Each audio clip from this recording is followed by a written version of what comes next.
오늘은 사순절 네 번째 주일입니다. 거룩하고 복된 주님의 날에 각자의 자리에서 예배드리시는 여러분을 주님의 이름으로 사랑하고 존중합니다. 사랑합니다. 존중합니다. 존중합니다. 사랑합니다. 우리가 지금 사순절 기간을 보내고 있습니다. 이 사순절 기간 동안에 우리의 각자의 맡은 자리에서 열심히 기도하심으로 그 사순절을 살아가는 여러분이 되시기를 주님의 이름으로 간절히 부탁을 드립니다.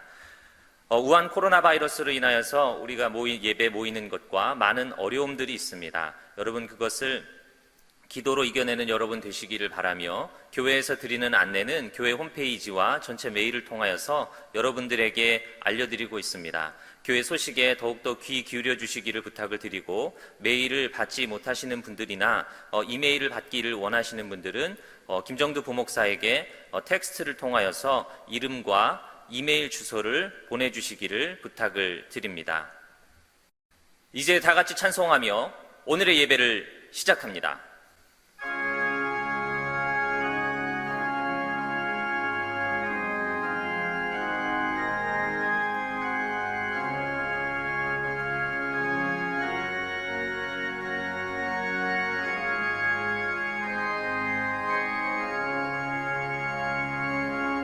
내 평생에 가는 길 순탄하여 늘 잔잔한 강 같은지 깊은 바람 무섭고 나의 영혼이 네 편하라. 내 영혼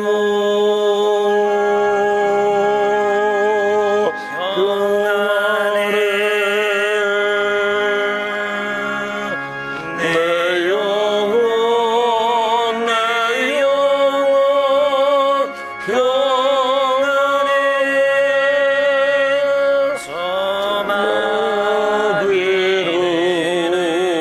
우리를 삼키려고 입 벌리고 달려와도 주 예수는 우리의 대종되니 끝내 서워서 이기리라. 내 영혼 평안해. 내 영혼 평안해.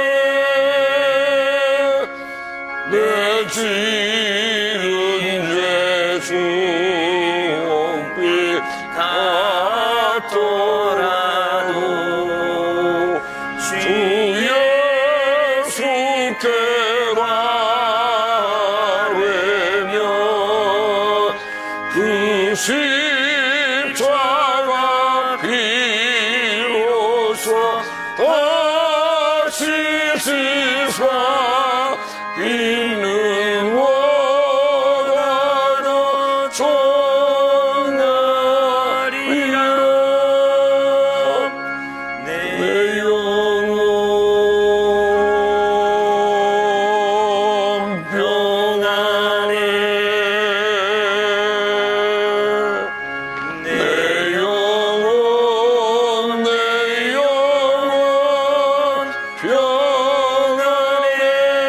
평안해.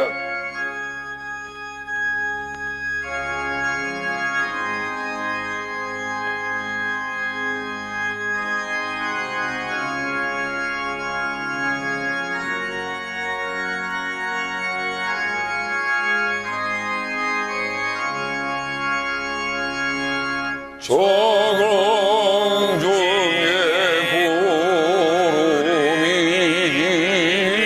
일어나며 그 높이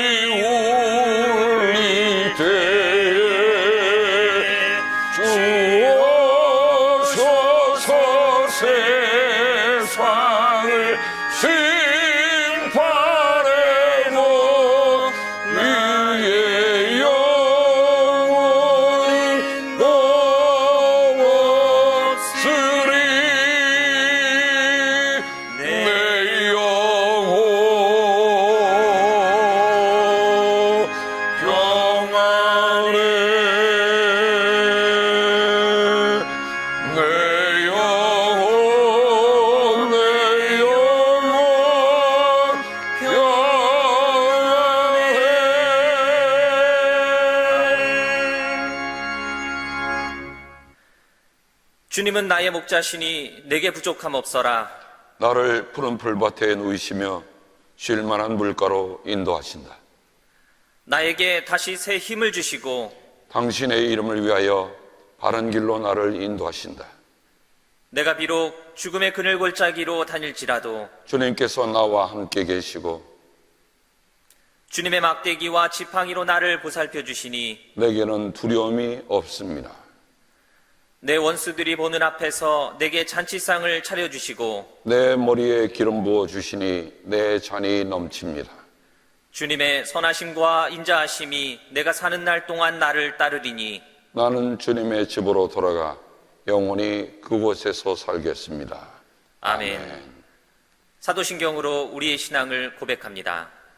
전능하사 전능하사 천지를 천지를 만드신 만드신 하나님 아버지를 내가 믿사오며 그 외아들 우리 주 예수 그리스도를 믿사오니 이는 성령으로 잉태하사 동정녀 마리아에게 나시고 본디오 빌라도에게 고난을 받으사 십자가에 못 박혀 죽으시고 장사한 지 사흘 만에 죽은 자 가운데서 다시 살아나시며 하늘에 오르사 전능하신 하나님 우편에 앉아 계시다가 저리로서 산자와 죽은 자를 심판하러 오시리라. 성령을 믿사오며 거룩한 공예와 성도가 서로 교통하는 것과 죄를 사하여 주시는 것과 몸이 다시 사는 것과 영원히 사는 것을 믿사옵나이다. 아멘.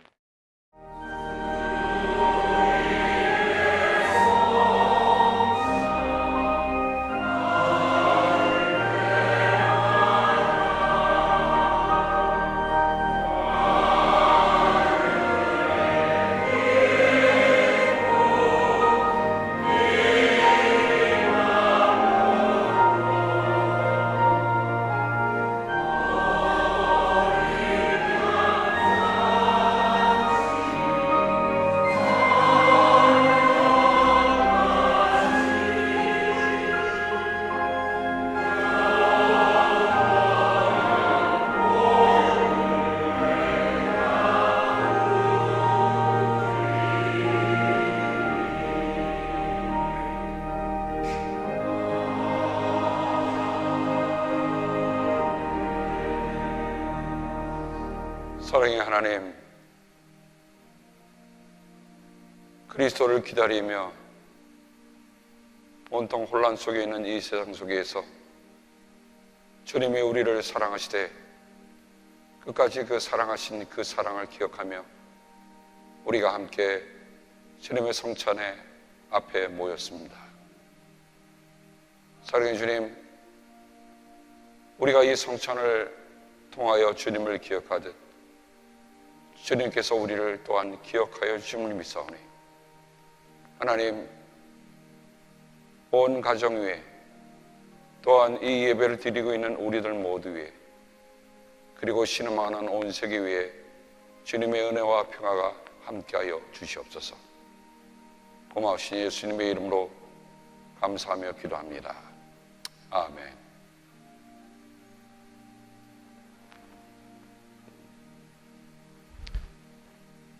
우리 주님께서 잡히시던 밤 떡을 들어 감사하시고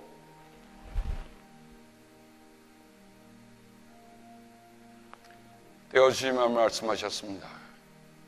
이것은 너희를 위하여 주는 내 몸이다.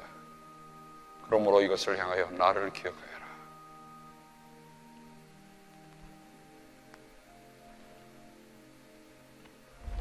또한 식후에 이와 같이 잔을 드시고 감사를 드리시며 말씀하셨습니다. 이것은 너희의 죄를 용서하려고 내 피로 맺는 새로운 계약이다. 그러므로 마실 때마다 나를 기억하여라. 함께 주님의 기도로 기도합니다. 하늘에 계신 우리 아버지, 이름이 거룩히 여김을 받으시오며 나라가 임하옵시며 뜻이 하늘에서 이룬 것 같이 땅에서도 이루어지이다. 오늘 우리에게 일용할 양식을 주옵시고 우리가 우리에게 죄 지은 자를 사하여 준 것 같이 우리의 죄를 사하여 주옵시고 우리를 시험에 들지 말게 하옵시며 다만 악에서 구하옵소서. 나라와 권세와 영광이 아버지께 영원히 있사옵나이다. 아멘.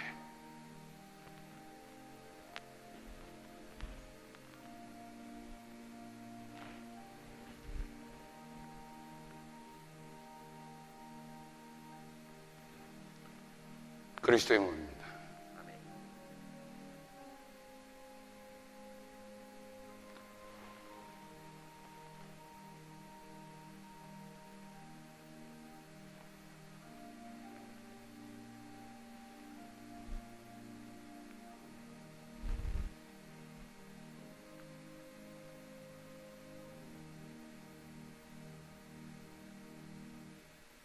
주님, 이 어려운 시대일수록 주님이 나를 위해 그 험한 십자가를 지셨음을 기억하게 하시고 그 사랑으로 다시금 일어나는 우리들 되게 도와 주옵소서.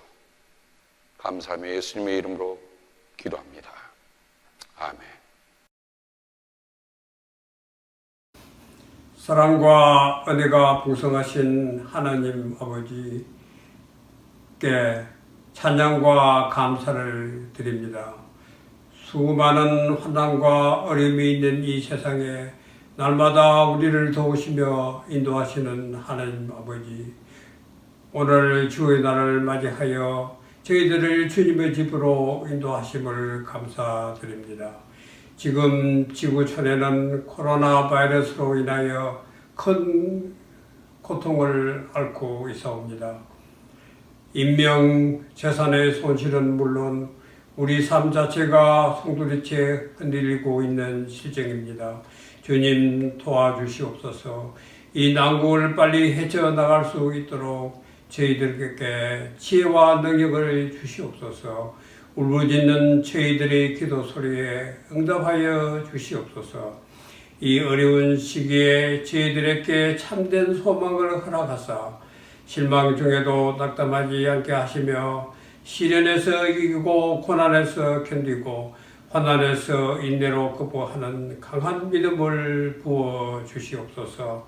특히 각 사람에게 거리두기를 강하게 강조하는 이 어려운 시기에 어떻게 하면 주님께 온전한 산제사의 예배를 드릴 수 있을까 노심초사하시는 두 목사님께 주님께서 크신 은혜와 성령의 능력을 부어 주시옵소서. 또한 우리 교회를 불같은 성령으로 충만하게 하여 주시옵소서. 그래서 자나깨나 주님만을 나타내게 하는 교회 되게 하여 주시옵소서. 항상 기도에 힘쓰는 교회, 믿음으로 하나 되는 교회, 주님 보시기에 좋고 선하고 착한 일을 많이 하는 교회, 선교와 전도, 장학사업과 나눔 사역에 끊임없이 노력하는 교회, 그래서 우리 주님으로부터 크게 칭찬받는 우리 교회 되게 하여 주시옵소서. 우리 교회를 충성껏 섬기시는 두 목사님, 항상 성령의 두리마리로 감싸 주시옵고 온유와 겸손으로 성령 충만하시며 은혜와 성경의 말씀으로 은혜와 생명의 말씀으로 양떼들을 푸른 초장으로 인도하시는 선한 목자 되게 하여 주시옵소서. 특히 바라옵기는 우리 교회에 몸이 불편하신 성도님들 계십니다. 주님의 사랑의 손길, 치유의 손길로 그들에게 임하여 주님의 크신 위로를 받게 하여 주시옵고 빨리 회복되도록 도와주시옵소서. 또한 아뢰옵기는 이 사순절 기간 동안 우리 모든 성도님들 말씀을 사모하고 말씀을 묵상하며 예수님의 십자가의 의미와 삶을 깊이 되돌아보는 하루하루가 되도록 인도하여 주시옵소서. 내가 그리스도와 함께 십자가에 못 박혔나니 이제 내가 사는 것은 내가 아니요 그리스도께서 내 안에 사는 것이라 하신 바울 사도의 고백이 우리 모두의 고백이 되도록 주님 인도하여 주시옵소서. 우리를 죄에서 구하시기 위하여 십자가의 고통을 당하신 예수님의 이름으로 기도드립니다. 아멘.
전능하신 주 하나님, 나는 순례자이니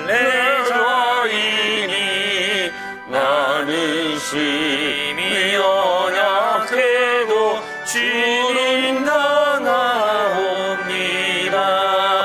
하늘 양식 먹여주시옵소서.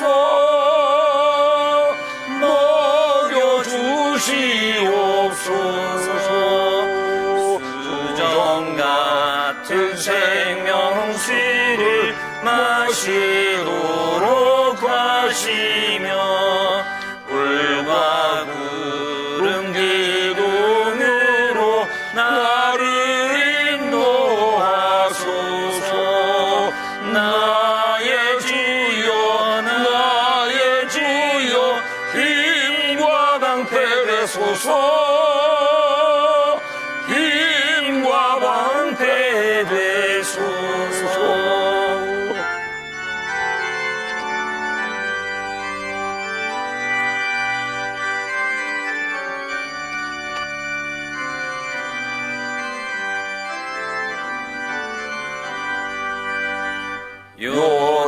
요단강을 건널 때에 거기 없게 하시고 저기 외는 가나안 땅 편히 얻게 하소서. 영원토록 주께 찬양하리라. 주께 찬양하리라. 아멘.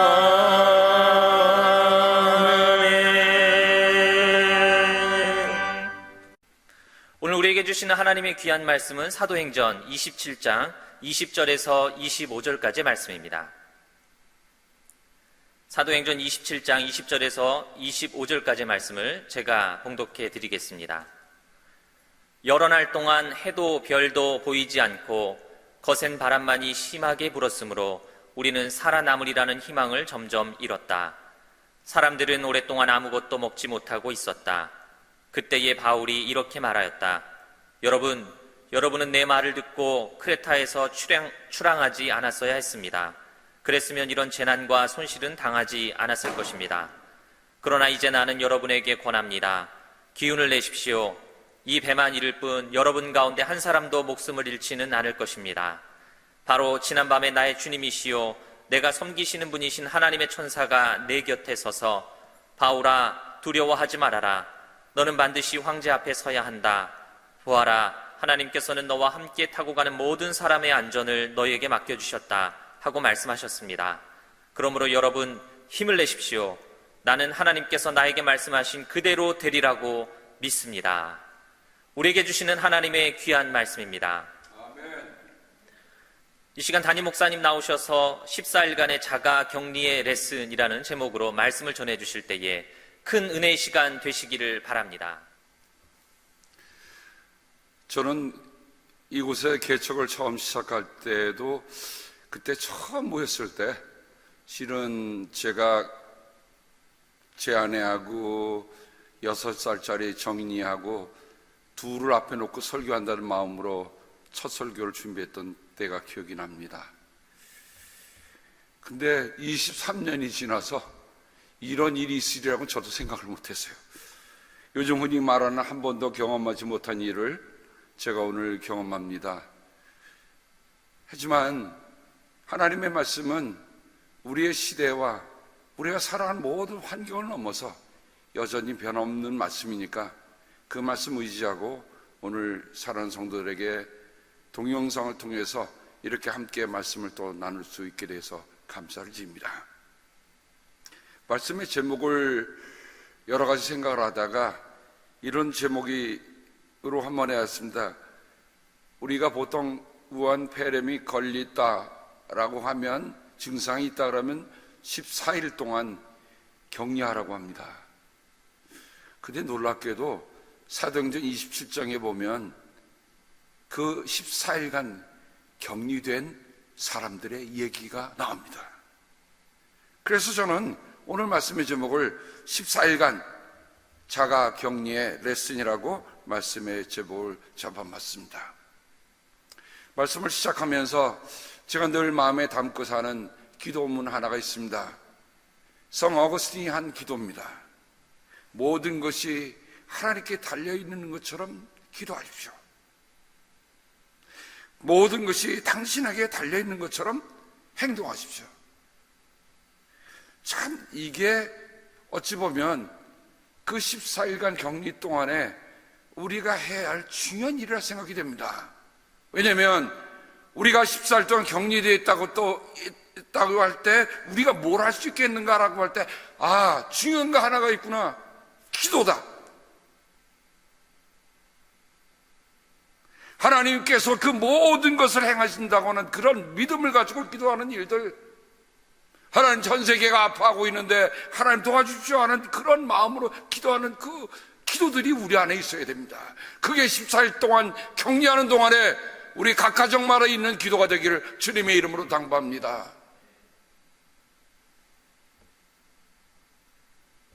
제가 금요일날 새벽에는 정말 소수의 아주 작은 분들이 왔습니다. 평생 기도하면서 여러분 오지 마세요라고 하는 얘기를 목사 입으로 한다는 게 참 서글프더라고요. 그래서 10명 이하만 오셨으면, 왜냐면 지금 트럼프 대통령이 10명 이상 모이지 말라고 했으니까, 그래서 저는 10명 이하로 그래도 기도를 그칠 수가 없잖아요. 그래서 우리는 문을 엽니다.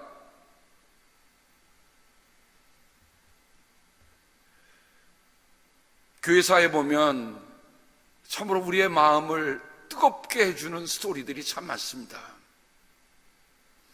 그 중에 요한 크리소스톰, 원래 크리소스톰이라고 하는 말은 헬라어의 황금의 입에서 나온 말인데 원래 그분의 이름이 크리소스톰이 아니었고 그분이 워낙 말씀을 전하는데 정말 주옥 같은 말씀, 정말 황금 같은 말씀을 전했길래 사람들이 그를 존경하는 이름으로 그의 별명을 요한에다가 크리소스톰이라고 붙여줬습니다. 그분은 하나님의 말씀에 정직했고 하나님의 말씀을 전하는 일에 최선을 다했기 때문에 그것을 듣는 사람들이 어릴 때는 정말 회개도 나고 그러는데 참 이상한 일이에요. 권력을 진 자들, 특별히 황제나 황후는 크리소스톰을 미워하기 시작했습니다. 그다음 그 미움이 격앙되니까 나중에 크리소스톰을 감옥에 갇히게 합니다. 그 감옥에 갇힌 크리소스톰이 옥중에서 이렇게 기도합니다. 주님, 저에게 이렇게 조용한 기도실을 주시니 감사합니다. 제가 지난주 새벽 기도하면서 정말 조용한 어찌 보면 사람이 아무도 없고 그냥 벽돌로 되어 있다 그러면 그것이 감옥이죠. 근데 크리스토스는 이렇게 조용한 기도실을 주셔서 감사합니다. 그 얘기를 전해 들은 왕과 왕후가 그야말로 뿔이 났어요. 그래서 저 사람을 흉악범이 가득한 그 흉악한 죄수를만 가두는 곳으로 보내라. 그러자 크리스토스님이 또 이렇게 기도하는 겁니다.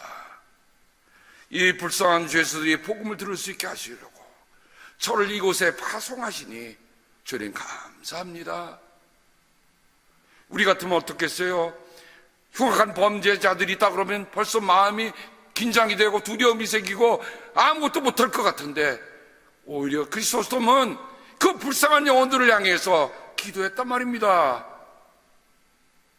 화가 치밀어 오른 왕과 왕후가 그를 사형에 쳐라. 그러자 크리스토스톰은 이렇게 기도합니다. 주님 감사합니다. 성도 중에 가장 아름다운 죽음이 순교라고 했는데 저같이 부족한 자에게 그러한 영광을 허락하여 주시니 감사합니다. 그 요한 크리소스톰이 기도에 대해서 이런 글을 우리에게 남겨주고 있습니다. 기도의 위력 속에는 화염을 끌 수 있는, 사자의 포효를 누를 수 있는, 폭군의 횡포를 막을 수 있는, 전쟁을 종식시킬 수 있는, 마귀를 쫓을 수 있는, 죽음의 사슬을 끊을 수 있고 하늘의 문을 활짝 열고 질병을 박멸함과 위선을 드러냄과 도시의 파멸에서 구출하는 것과 태양을 머무르게 하는 것과 천둥 번개를 멈추게 하는 힘이 있다. 기도는 무진장한 보고이며 바닥이 없는 광맥이며 구름 없는 하늘이고 폭풍이 불지 않는 대양이다. 이는 뿌리요 기초이며 수천 가지 축복의 어머니다. 종교개혁을 일으켰던 마틴 루터도 기도에 대해서 우리에게 이렇게 전해주고 있습니다. 기도하지 않고 기독교인이 된다는 것은 숨쉬지 않고 사는 것처럼 불가능한 일이다. 기도는 인생에서 가장 소중한 일이다. 만일 단 하루라도 기도를 소홀히 한다면 신앙의 열정을 잃을 것이다.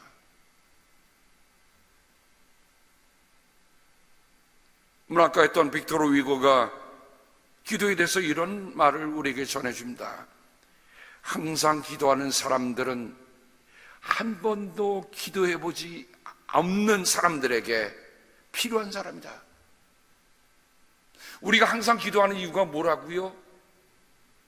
한 번도 기도해보지 않은 사람들의 우리가 그들 때문에 기도를 항상 해야 한다는 말을 빅토르 위고는 얘기했습니다.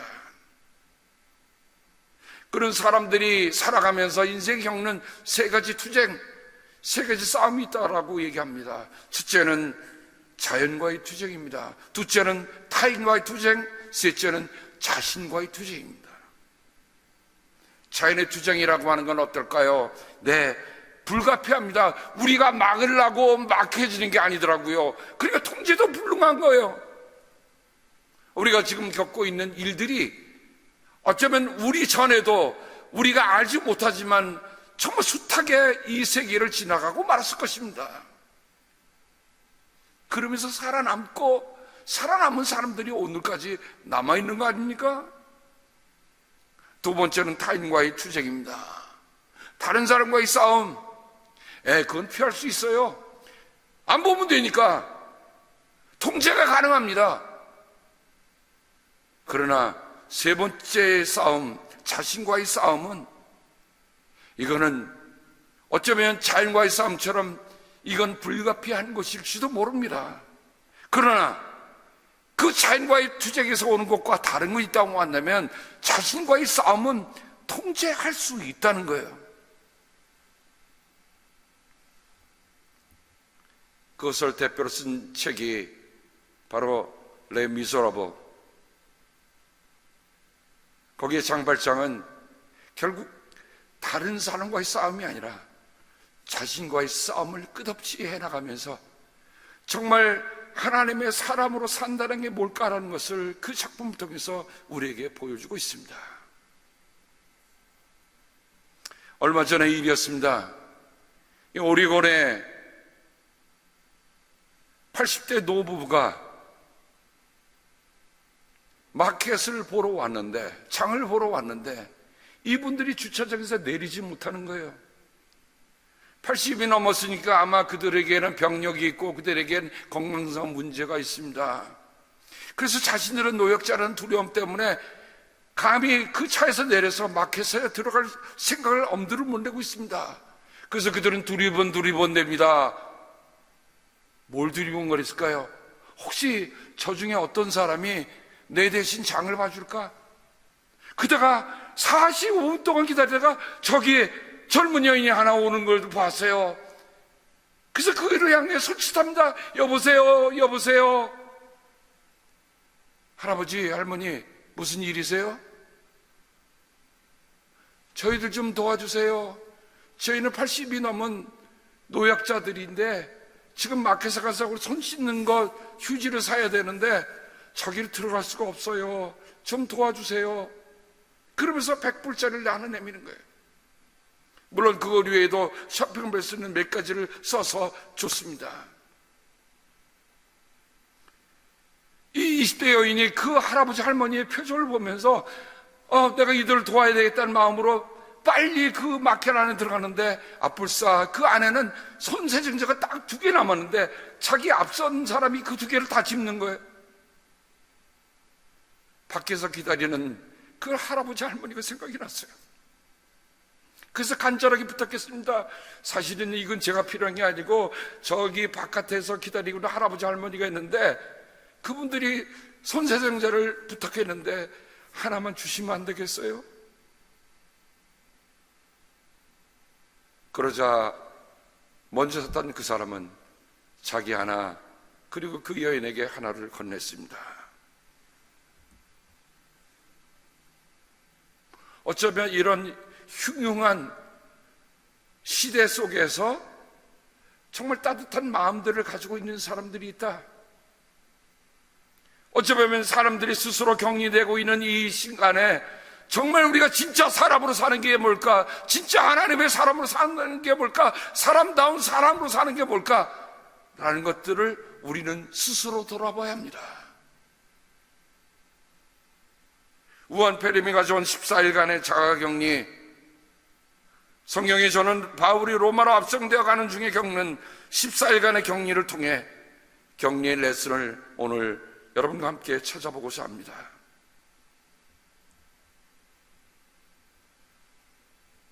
일상이 비상이 되어버렸습니다.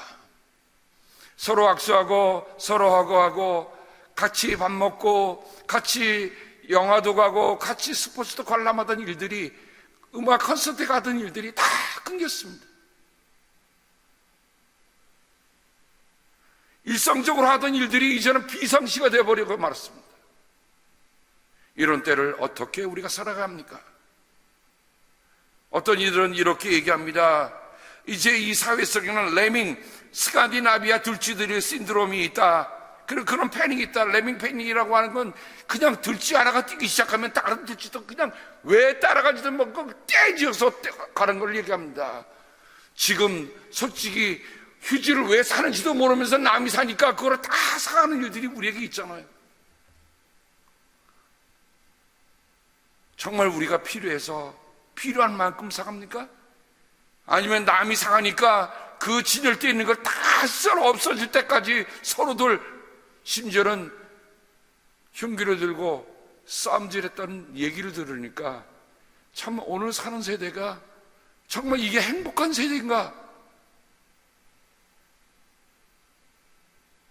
또 다른 마음에는 fear of missing out, 내가 다른 사람들로부터 소외됐다고 하는 그런 마음이 없는가?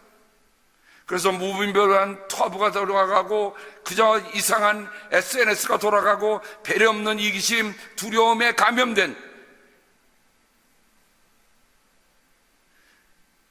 우리가 사는 오늘 21세기는 어디든지 반나절이면 갈 수 있도록 지금 빠릅니다. 사람의 몸으로는 반나절에 가지만 실은 SNS의 발달로 지금 여기서 일어난 일이 5분 후면, 아니 10분 후면, 1시간 후면 다 알게 됩니다. 어떤 의미에서 보면 우리 지구는 한 배에 탔습니다. 알렉산드리아 호에 탄 276명의 이야기, 이거는 오늘 우리가 지금 현재 겪고 있는 이 이야기와 다를 게 없습니다. 유라 굴로라고 하는 북동풍이 광풍으로 몰아친다고 성경은 기록하고 있습니다. 제가 번역을 보니까 한쪽에는 광풍이라고 하고 하는 태풍이라고 하고 한쪽에는 폭풍이라고 합니다. 근데 광풍이라는 말을 생각해 보니까 여러분 죄송합니다, 미친 바람, 이 표현이 어떤 의미를 지닐까요? 미친 바람이라고, 여러분 사람이, 멀쩡한 사람이 만약에 미친 사람이 되면 어떡합니까? 아무도 감당할 수 없어요. 거라사의 광인의 얘기를 한번 보세요. 아무도 감당할 수 없다고 했습니다. 근데 바람이 그렇게 미친 바람으로 불러옵니다.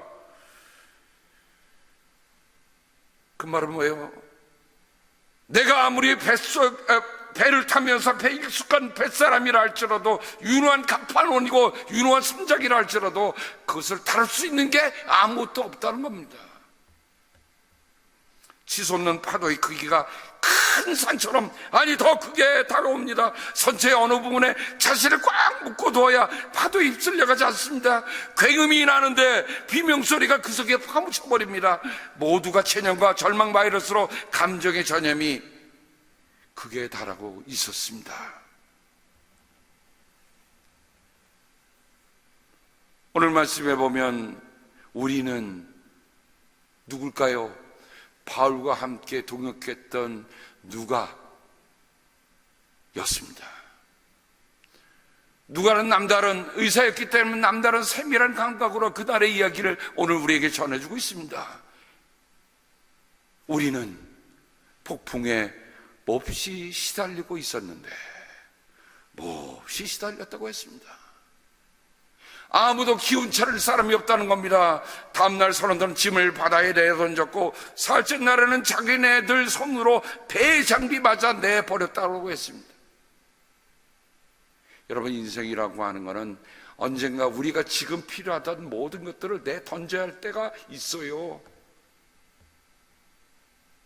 배의 장비라고 하는 건 뭡니까? 그들이 배를 움직일 때 꼭 필요한 장비를 아닙니까? 근데 그 장비가 내게 흉기로 다가올 수 있다 생각하니까 다 버리는 거예요. 그렇죠. 좌로 굴르고 우로 굴르고 폭풍 나면서 예를 들어서 어떤 쇳덩어리가 하나 장비인데 그게 나를 치면 내가 죽잖아요. 그러니까 다 버리는 거예요. 다 버리는 거예요.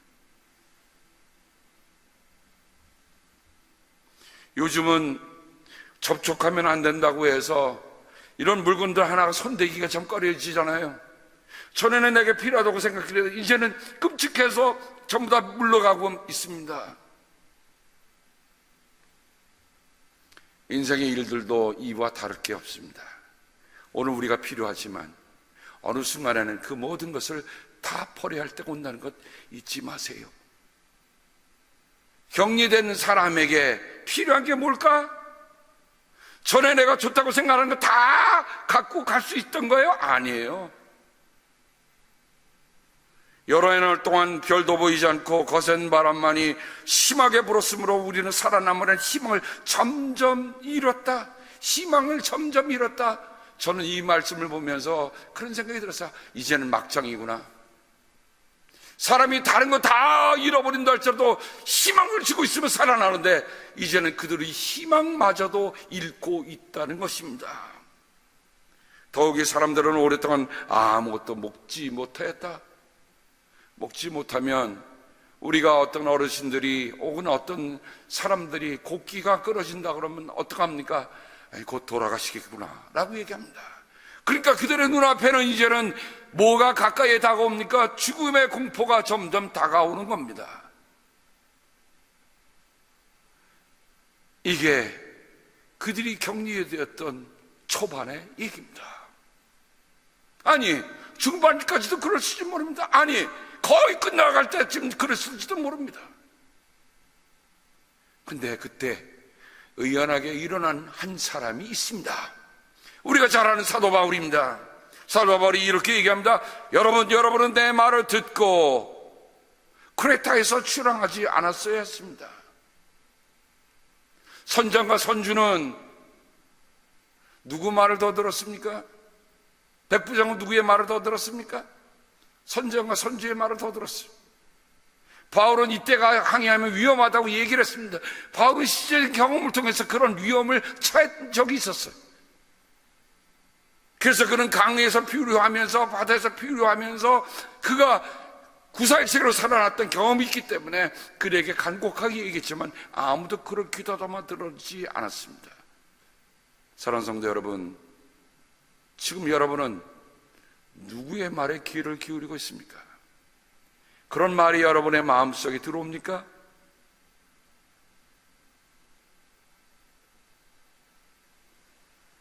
그랬으면 이런 재난과 손실은 당하지 않았을 것입니다. 그러나 이제 나는 여러분에게 권합니다. 기운을 내십시오. 이 배만 이를 뿐. 기운을 내십시오. 이 배만 이를 뿐. 그렇게 거치던 바다가 잠잠해졌다는 얘기입니까? 제 생각에는 아닌 것 같아요. 그런데 그 거친 바다의 소리를 꿰뚫고 오는 빛을, 그러니까 그 거친 바다보다도 싼 더 큰 데시벨로 다가오는 바울의 소리는 확신에 찬 소리입니다. 여러분, 기운을 내십시오. 이 배만 잃을 뿐 여러분 가운데 한 사람도 목숨을 잃지는 않을 것입니다. 여러분, 배는 이 배만 잃을 뿐 할 때 여러분 그저 배가 잃는구나 그렇게 생각하지 마세요. 왜냐하면 배는 바다에서는 전부입니다. 전부 잃는 것도 있는 거예요. 그러니까 우리가 아무것도 괜찮을 거다라고 말해서는 안 됩니다. 이 말에는 심각한 말이 들립니다. 그 다음 말이 우리에게 중요한 말이죠. 바로 지난밤에 아마 그쪽 있던 276명 가운데 275명은 모두가 그 지난밤이라는 것, 여러분 폭풍우가 치는 바다의 한가운데에서의 밤이라 생각해 보세요. 칠흑 같은 밤입니다. 아무것도 보이질 않아요. 그런데 이상한 일입니다. 바울은 듣고 있는 거예요. 바울은 보고 있는 거예요. 사랑하는 성도 여러분, 우리가 세상을 넘어만 세상에 되는 일만 보다가 하나님을 놓치는 일이 없도록, 너무 우한 페레미라는 바이러스가 어떻게 될까라는 것만 보다가 하나님을 놓치는 일이 없기를 바랍니다. 바울은 지난밤에 아무것도 보이지 않는 그 깜깜한 밤에 바다 속에서, 바다 가운데서 나의 주님이시여 내가 섬기는 분이신 하나님의 천사가 내 곁에 서서 바울아 두려워하지 말아라, 너는 반드시 형제 앞에 서야 한다. 보라, 하나님께서 너와 함께 타고 가는 모든 사람의 안전을 너에게 맡겨주셨다 하고 말씀하셨습니다. 누가 들은 겁니까? 누가 본 겁니까? 아무도 못 보고 아무도 듣지 못한 것을 바울은 듣고 봤기 때문에, 여러분 지금 60억의 인구가 할지라도 하나님의 한 사람에게 보여주시고 한 사람에게 하나님께서 한 사람이 들려주시면 다 살 수 있는 거예요. 다 살 수 있는 거예요. 그러므로 여러분 힘을 내십시오. 나는 하나님께서 나에게 말씀하신 그대로 되리라고 믿습니다. 우리는 반드시 어떤 섬으로 밀려가 닿게 될 것입니다. 여러분, 이 말씀이 여러분 마음속에는 어떻게 다가오십니까? 똑같이, 아니 우리보다 더 험악한 환경, 험악한 조건 속에서 사도 바울은 14일 동안 격리되어 있는데 그는 하나님의 말씀을 듣고 하나님의 천사가 옆에 서 있는 것을 봤단 말이죠. 왜 우리는 못 볼까요? 왜 우리는 못 들을까요? 왜 우리는 두려워서 덜덜 떨어야 합니까? 같은 열날간의 격리. 근데 바울은 힘을 내십시오. 기운을 차리십시오. 두려워하지 마십시오 라고 얘기합니다. 저는 신명기에 모세가 남긴 마지막 설교를 보면서 하나님이 모세에게 하셨던 그 말씀이 생각이 납니다. 신명기 1장입니다. 그러나 너는 너의 보좌가 눈의 아들 여호수아는 그리로 들어갈 것이다. 이게 그러나라는 말은 뭡니까? 그렇게 40년 동안 고생한 모세는 못 들어간다는 거예요. 그러면 어떻습니까? 나는 죽으니, 나는 못 들어가니 다 끝났구나. 근데 하나님은 그 모세에게 너의 보좌가 눈의 아들 여호수아는 그리로 들어갈 것이다. 그런 이스라엘을 그 땅으로 인도하여 그 땅을 유산으로 차지하게 할 사람이니 너는 그에게 용기를 불어넣어 주어라 하셨습니다. 이제 모세가 할 수 있는 일이 다 끝났습니다. 아무것도 할 수 있는 일이 없다고 생각할 그때에 하나님은 단 한 가지를 다시 남겨주십니다. 뭐라고요? 너는 못 들어가도 여호수아에게 용기를 불어넣어 주어라.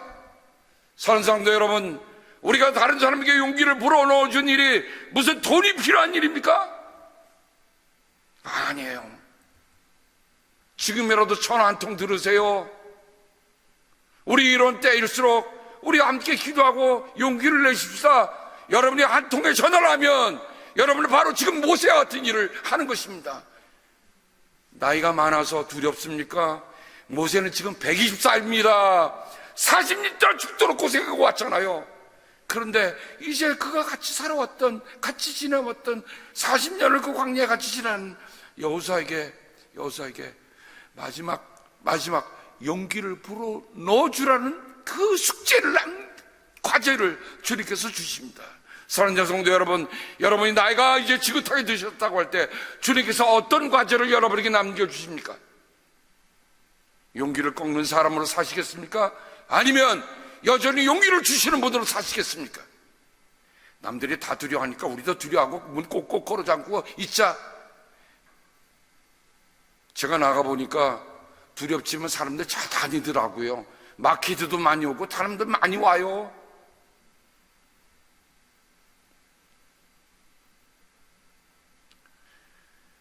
신명기 31장, 신명기가 더 끝나갈 즈음에 모세는 여호수아를 불러서 온 이스라엘 보는 앞에서 그에게 말했다. 둘만 소곤소곤 되는 게 아니에요. 뭐냐? 하나님이 내게 맡겨주신 일이니 내가 모든 백성이 보는 앞에서 내가 가졌던 그 리더십, 내가 가졌던 지휘력을 이제는 여호수아에게 넘기려면 모든 백성이 그것을 알아야 하잖아요. 그러니 모세는 정말 하나님의 뜻을 따라 성심껏 그 일을 지키고 있습니다. 모세는 이렇게 얘기합니다. 그대는 마음을 강하게 하고 용기를 내시오. 그대는 주님께서 그대의 조상에게 주시기로 맹세하신 땅으로 이 백성과 함께 가서 그들이 그 땅을 유산으로 얻게 하시오. 주님께서 친히 그대 앞에서 가시며 그대와 함께 계시며 그대를 떠나지도 않으시고 버리지도 않을 것이니 두려워하지도 말고 겁내지도 마십시오.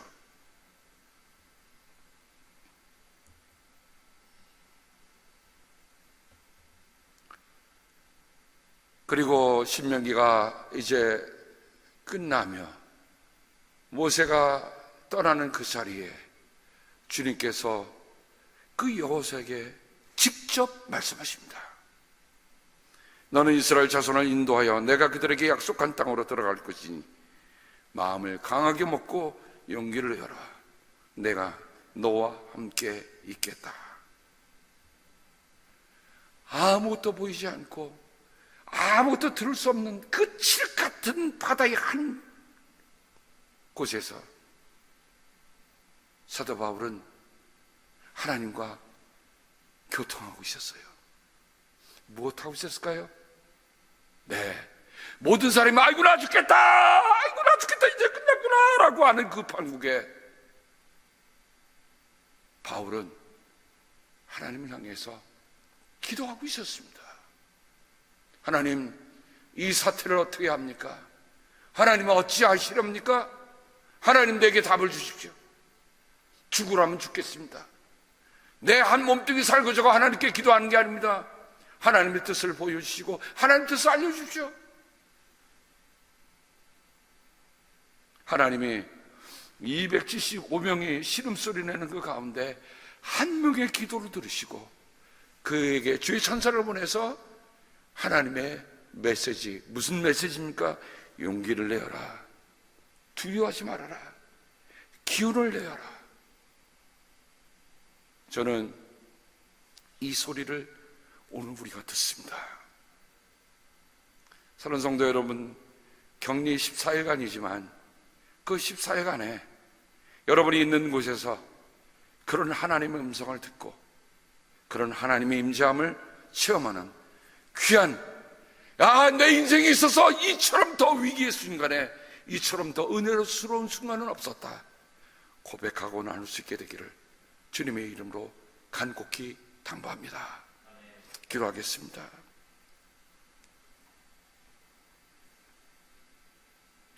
하나님 아버지, 말씀을 전하면서도 눈물이 납니다. 언제 아버지 집이 문을 걸어 잠근 게 아닌데 하나님, 이렇게 텅 빈 공간에서 우리 목사들 내외가 함께 예배 드립니다. 하오나 주여, 바라는 것은 시간과 공간을 뛰어넘는 하나님의 놀라운 역사가 오늘 동영상 예배를 통해서 함께 참여하는 성도들의 마음을 움직여 주셔서 아버지가 우리와 함께 계시니 내게는 두려움이 없습니다 라고 함께 고백하며 의연하게 14일을 견뎌내는 우리를 모두가 되게 주여 은혜로 함께하여 주시옵소서. 간절히 구하고 예수님의 이름으로 기도합니다. 아멘.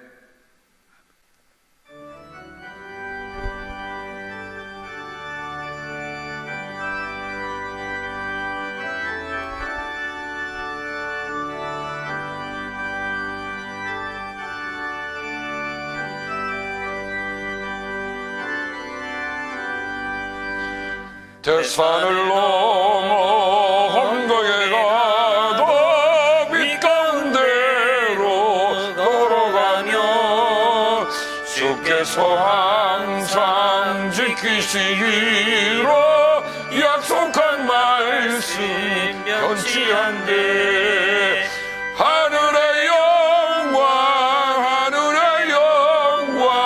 나의 맘속에 차고도 넘쳐 할렐루야를 힘차게 불러 영원히 주를 찬양하리. 캄캄한 밤에 다닐지라도 주께서 나의 길 되시고 나에게 밝은 빛이 되시니 길 잃어버릴 염려없네. 하늘의 영광 나의 맘속에 차고도 넘쳐 할렐루야를 힘차게 불러 영원히 주를 찬양하리.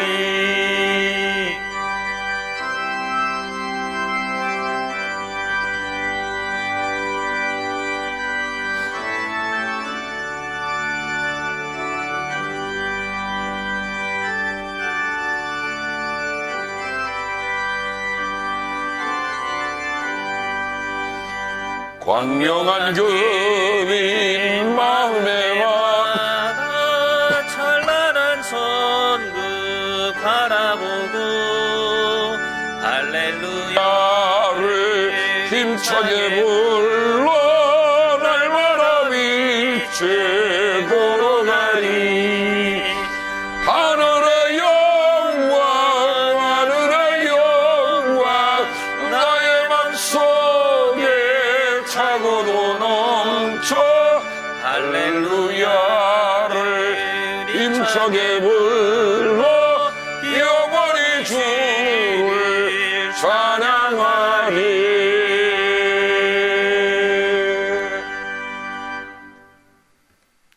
사랑의 하나님, 내 한평생에 이런 일로 이렇게 예배드리는 것 하나님 기억하여 주시길 기도하고 원합니다.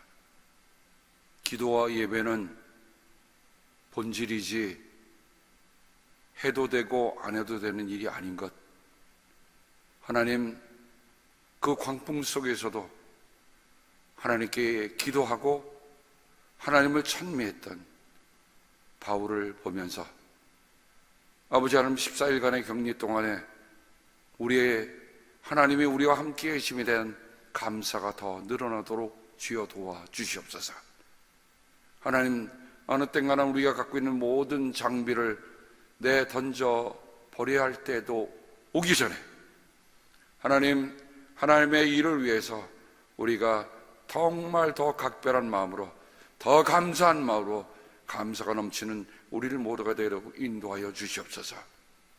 오늘 주님의 이름으로 저희들이 각 가정에서 성별하여 드리는 예물들을 하나님 받아주시고, 너희의 재물이 있는 곳에 너희 마음이 있다고 했습니다. 하나님 기억하시고 보시고 받아주시며 저희 삶의 그릇 위에 하나로도 마르지 않도록 아버지 도와주옵소서. 사렙다 과부가 그의 반죽과 기름을 엘리에게 다 부었을 때에 하나님께서 하셨던 일들은 옛날 얘기가 아니라 하나님이 하시는 일들을 우리가 봅니다. 그러므로 기도하는 마음으로 드리는 모든 예물 위에 하나님 축복하시고 함께하여 주시옵소서. 하나님이 복을 주시고 지켜주시며 하나님의 은혜를 베풀어 주시고 하나님께서 고이 보시며 하나님께서 평화를 주시며 은혜 주시기를 성부와 성자와 성령의 이름 받들어 간절히 축복하며 기도합니다. 아멘.